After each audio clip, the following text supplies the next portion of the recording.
5-0, ça passe. Salutations à tous, c'est Boateng. Alors voilà, on se retrouve pour le dernier match d'Asian Tour du FC Barcelone qui était opposé au Daegu FC, un club du championnat sud-coréen. Je vais y arriver, ne vous inquiétez pas. Mais voilà, le Barça qui s'impose 5-8-0, une domination totale de la part de nos Catalans, honnêtement. Ça a été une réelle démonstration, honnêtement. Il y a eu beaucoup de ratés, beaucoup. Ça aurait pu se finir en 15-0 facile, honnêtement. Il manque encore ce côté tueur de la part d'énormément de joueurs, mais bon, beaucoup de choses positives par rapport au match qu'on avait eu face à FC Séoul où c'était 7-3. Beaucoup de choses positives, mais aussi énormément de choses négatives. Là, bah, on est un peu plus, voilà, un peu plus en confiance par rapport à ce match-là. Il y a eu de la rotation, beaucoup de joueurs ont fait le taf. Franchement, ça fait plaisir. Et en premier mi-temps, bah, on avait une compo vraiment assez intéressante avec bien évidemment Juan Garcia au goal, Jules Koundé en défenseur droit, avec Araujo en défense centrale, avec Gérard Martin, étonnamment, Gérard Martin qui était placé en défense centrale avec Araujo. À gauche, Alejandro Balde, dans le milieu de terrain, on avait Gavi, Frenkie de Jong, avec en 10, Dro, Pedro Fernandez, ceux qui se rappellent, c'est lui qui avait marqué contre Vissel Kobe. On avait Lamine Yamal à droite, Rafinha à gauche, autant pour moi, et en pointe Lewandowski. Et premier mi-temps, bah, les 5 premières minutes, au Dagu donne le maximum. Dagu vraiment met le pied sur la table, honnêtement. Dagu s'impose énormément, met le pied, fait mal à notre milieu de terrain. Enfin, pendant 5 minutes. Hein. Pendant 5 minutes, ils ont 2-3 petites occasions qui sont sifflées pour hors-jeu. Il y en a une où je suis en hésitation par rapport à Gérard Martin. Je pense pas qu'il y avait hors-jeu. Mais voilà, c'est sifflé. Et après ça, bah, le Barça se réveille directement. Le Barça se réveille. Lamine Yamal nous fait du Lamine Yamal. Il travaille énormément sur le côté droit. Il s'amuse comme pas possible. À un moment, il envoie une passe externe en profondeur pour Lewandowski qui, comme d'habitude, rate son contrôle. La pousse un peu trop. Arrive quand même à lober le gardien sur le côté. Elle passe, mais le défenseur central la sauve. Et après, il s'est sauvé à une deuxième reprise. Mais voilà, le Barça pousse, le Barça s'installe petit à petit, commence à reprendre le contrôle du milieu de terrain grâce à un grand Gavi, parce que Gavi marque aujourd'hui. Gavi, honnêtement, il a vraiment prouvé que dans son caractère, dans sa technique et surtout dans les occasions qui se créent, parce que la frappe de loin qu'il va nous mettre, c'est ce que le Barça aura besoin cette saison. Le Barça aura besoin de se créer des occasions de loin. Il y aura des moments où on n'aura pas de réelle solution et il faudra tenter. Et Gavi le fera parfaitement. Enfin, Gavi le fait à la perfection, tant pour moi. Gavi le fait parfaitement, dans le sens, il arrive, la mal passe, 1-2, il lui donne directement, il réussit pas, il tire devant le rectangle, goal, 1-0, le Barça est à l'abri, franchement nickel. Nickel chez nickel. Et on a eu, bien évidemment, pour le deuxième goal, on a encore Lewandowski qui marque encore, avec une passe de Gérard Martin. Gérard Martin, j'ai bien aimé son match. Vraiment, j'ai bien aimé son match. Défensivement, c'était pas le top, mais offensivement, il a apporté. Franchement, ça a été bon. Alejandro Balde, je suis encore sur la réserve, hein, je vais pas vous cacher. Hein. Alejandro Balde, je trouve qu'offensivement, c'est bof. Et défensivement, il est un peu en galère. Hein. J'espère que c'est les matchs de pré-saison, tout comme Rafinha. Rafinha, je n'en veux pas du tout. Il aura tellement une belle où la balle est devant le goal et il la met sur le côté sur une super balle en profondeur. Je pense que c'est Gavi qui l'envoie. Mais bon, voilà, il y a eu beaucoup d'occasions créées. Lamine Yamal s'est créé énormément d'occasions au niveau offensif. Ce truc, il manque, c'est un peu la finition, mais ça viendra à travers le temps. Hein. Il peut pas être directement le meilleur de tous les temps dans tous les compartiments. Ça venait avec le temps, mais déjà techniquement, il était beaucoup plus à l'aise que ce qu'on a pu voir au premier match face à Vissel Kobe et encore plus au Séoul FC. Franchement, on sent qu'il commence à reprendre ses repères, on sent qu'il reprend du poil de la bête, ça fait plaisir et beaucoup d'entre eux ont fait le taf. J'ai trouvé un De Jong un peu plus absent, Araujo, toujours un peu plus incertain. Mais voilà, on a eu droit à une très bonne première mi-temps. Et après, encore, on a Gavi sur une passe en profondeur de Koundé en profondeur qui met sa petite pichenette. Goal, 3-0 à la mi-temps. Le Barça s'impose. Et le Barça a vraiment été dans la tranquillité. Mais encore une fois, c'est l'équipe de la seconde mi-temps qui a été beaucoup plus plaisante, qui a été beaucoup plus impressionnante, où on a eu énormément de changements. On a eu Baradji qui a encore monté, qui a fait une super montée, honnêtement. J'ai bien aimé sa montée.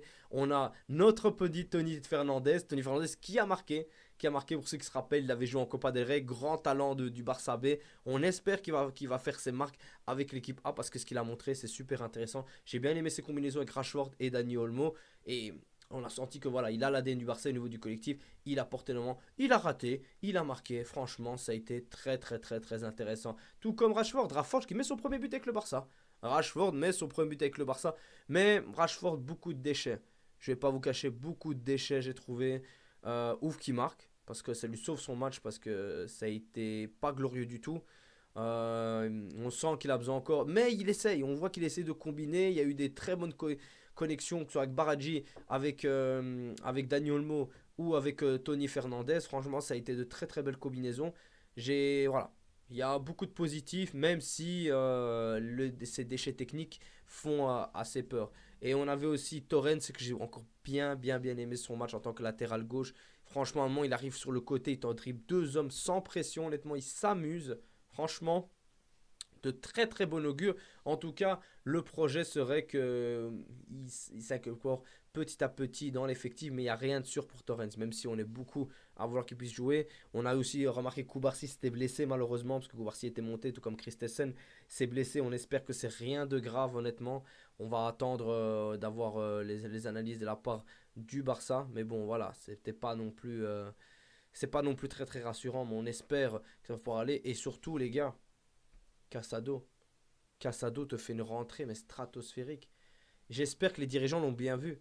J'espère que vous avez vu que ce gamin, il bouge pas. Je ne veux rien savoir, même une offre de 50 millions, il bouge pas, Casado. Il reste au Barça. Ce diamant brut ne bougera pas de ce club. Après ce qu'il nous a fait en début de saison, ce qui nous a permis d'aller choper autant de titres, c'est grâce à lui, il travaille avec la foule et on l'a vu encore aujourd'hui. Défensivement, il a été imparable, honnêtement. Irréprochable. Incroyable. Et des 1, je pourrais vous en faire plein. Il a été nickel. Ses passes, honnêtement, les actions offensives, la transition entre la défense et l'attaque, il a été nickel. Donc je veux rien savoir. Casado, ça bouge pas. Il a été meilleur que De Jong sur ce match. Hein. Moi, j'ai pas honte de le dire. Il a été meilleur que De Jong sur ce match. Je veux bien accepter le fait que De Jong est titulaire pour Hansi Flick. Je veux bien accepter, pas de problème. Mais il doit rester au club. Il doit rester au club. Il doit jamais bouger. Jamais, jamais, jamais, jamais. Jamais. Tout comme Eric Garcia, qui fait encore une super montée honnêtement. Eric Garcia, qui vraiment met une petite passe D pour Rashford, qui a énormément déporté en tant que latéral droit. Franchement, il fait le taf. Hein. Vraiment, il fait le taf en tant que latéral droit.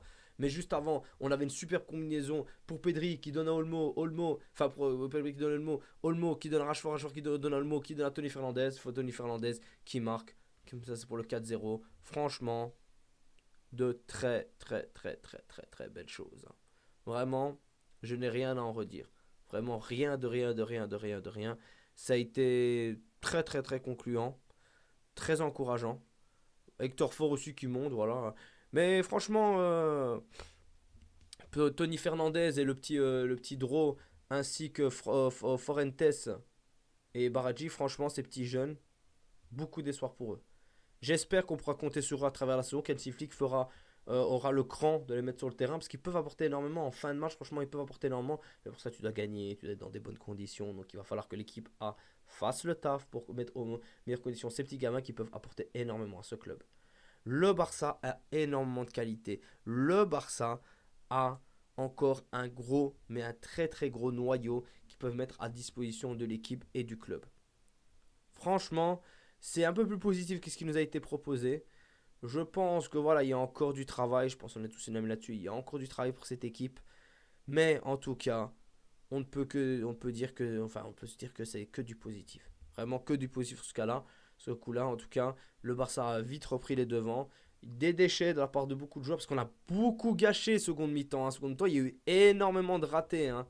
Énormément. Surtout Dani Olmo, finition exécrable Dani Olmo. Au niveau collectif, c'est nickel, mais finition dégueulasse. Hein. Il est temps qu'il se reprenne en main. Vraiment, il est temps qu'il se reprenne en main. Mais bon, on va mettre ça sur les matchs amicaux. On verra déjà au trophée grand-père ce qui s'annoncera. Comment on va gérer cela? C'est le 10 août, je pense que c'est un dimanche, il me semble. Ça doit être un dimanche ou un samedi. Attendez que je regarde, il me semble que c'est dimanche. Voilà, le dimanche, voilà, j'ai besoin de vérifier. Le dimanche 10 août, le Barça affrontera Comme et le Barça devra s'amuser pour le trophée grand-père. Récupère son trophée grand-père qui est à Monaco. Enfin, même si je crois que la coupe reste quand même à Barcelone. Mais voilà, c'est Monaco qui est le tenant du titre. Il va falloir récupérer notre titre, les écraser à plat de couture comme leur montrer qu'on est les boss et déjà montrer au monde entier qu'on est prêt parce que la saison va commencer très vite. Déjà dans une semaine et demie, on commence la saison. Donc voilà, la Liga, ça va être très compliqué. À nous de faire le taf. Il y a du bon, il y a vraiment du bon. Mais il y a encore des choses à améliorer et ça en compte sur un petit flic. Enfin bref les amis, dites-moi ce que vous avez pensé dans les commentaires. J'ai trouvé que nos jeunes ont été très bons et franchement, la majorité d'entre eux, j'ai envie de tous leur faire confiance cette saison. Mais vraiment tous. Je sais pas vous, mais dites-moi ce que vous en pensez dans les commentaires. On se retrouve dans une prochaine vidéo les frères et jusqu'à ça.